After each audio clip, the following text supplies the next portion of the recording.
నమస్తే అండి. ఎప్పుడైనా మీ మనసుని గమనించారా? మనసు ఆలోచనలు గమనించండి. అయితే గతంలోకి వెళ్ళిపోతూ ఉంటాయి. లేదు భవిష్యత్తులోకి వెళ్ళిపోతూ ఉంటాయి. ఒక పెండ్యులంలాగా భూత భవిష్యత్ కాలాల మధ్య తిరుగుతూనే ఉంటుంది. అటువంటి ఆలోచనల్ని ఎలా వర్తమాన క్షణంలో కొంచెం తీసుకుని రావాలి? గతం మన చేతిలో ఉందండి. అయిపోయిందేదో అయిపోయింది. మార్చగల శక్తి మన దగ్గర ఉందా? లేదు. లైఫ్ ఉందా గతంలో? లేదు. భవిష్యత్తు ఎంత మెటిక్యులస్‌గా ప్లాన్ చేసినా మీరు అనుకున్నట్లుగా అయిపోతుందా?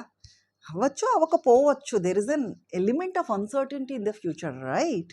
అయితే అటు ఇటు తిరిగే ఆలోచనల్ని వర్తమాన క్షణంలోకి ఎలా తీసుకురావాలి? The secret is just under your nose. Just a breath away. Sudarshan Kriya, Art of Living వారి అద్భుతమైన శ్వాస ప్రక్రియ. It's a successful remedy for 153 psychosomatic diseases అని వరల్డ్ హెల్త్ ఆర్గనైజేషన్ సర్టిఫై చేసింది. It's wonderful technique. దాంతోపాటు యోగా, మెడిటేషన్స్, ప్రాణాయామ 3-4 రోజుల ఆర్ట్ ఆఫ్ లివింగ్ వర్క్షాప్లో నేర్చుకోవచ్చునండి. వెంటనే నమోదు చేసుకోండి. వెరీ పవర్ఫుల్ టెక్నిక్ సుదర్శన క్రియ.